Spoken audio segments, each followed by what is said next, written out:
I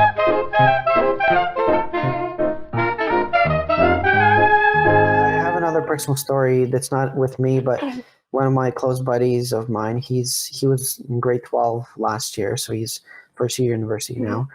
But last year he was in this political science course. Imagine being in a political science course during this time. I was, yeah, that was one of my classes. That was one of your classes too. Yeah. So, and he was constantly, he had assignments to do, writing to do about COVID. They did discuss it quite extensively.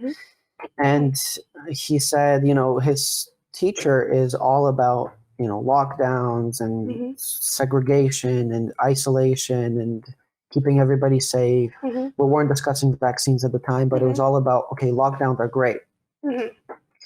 And so obviously my friend was not about that opinion and he disagreed with it. And so he's like, I don't know what to do. Each time I submit something, I get a shit grade. And he's like, so can you check over my assignment if I'm just like, my writing is just shit or she's actually grading me badly? And so he wrote one assignment regarding lockdowns. He asked me for like research on lockdowns because I was looking into that at the time. And he's like, can you provide me some contrary research about lockdowns so that I can show that to the teacher? And he presented this in one of his assignments. He got a D, like he barely passed. Wow. And so he then complained to the principal of the school saying, hey, this is like an excellently written assignment. I had a grad student check it over, like I checked it over. And so they sent the paper to the principal. The principal marked it and gave him an A. And then they revoked like the grade changed. And that was that. And he was like really worried about the final exam because he's like, I don't know what to agree with it to get a good grade or should I express my opinion? Just even having to think about that, like, should I say what they want me to say so I get a good mark? Should I say what I really think and get a shit mark? Like even just thinking about that, there's so much wrong with that.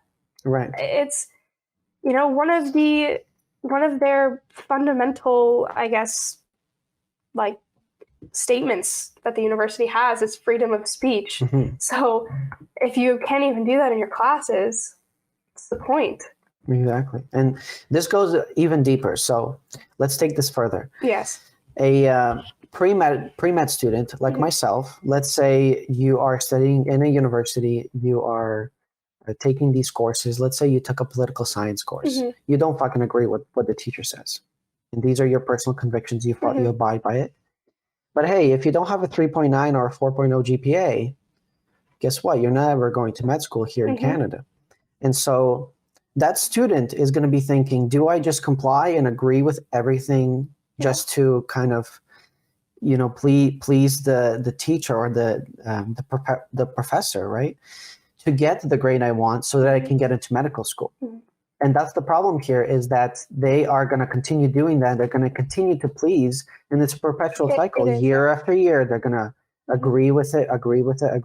And their own thoughts, skepticism, and critical thinking is gone. Yep. And that goes with the mandates as well. I know so many people that only got vaccinated to go to school. That wasn't their plan, I guess, before.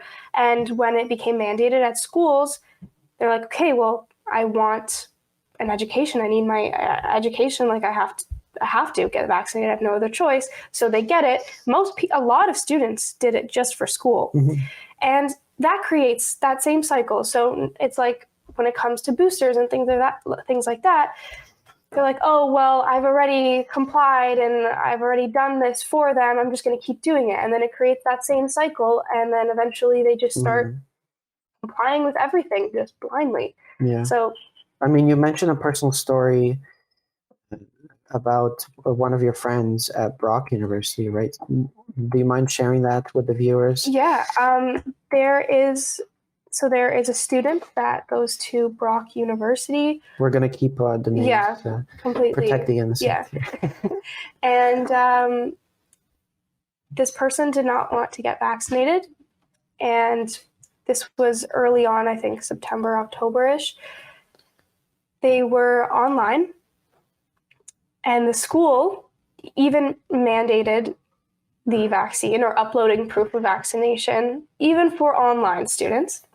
This That makes a person lot of and their sense. family was very, was pretty strongly against this vaccine for whatever reasons. And so this person, was struggling, didn't know what to do, was under a lot of stress, to be online even now they have to submit, and it's hard. Mm-hmm. So I think this person went behind their parents' back, got it, and then ended up with some health issues after getting it. Ended up in the hospital, I believe, for a few days with some sort of heart condition. I don't know the details.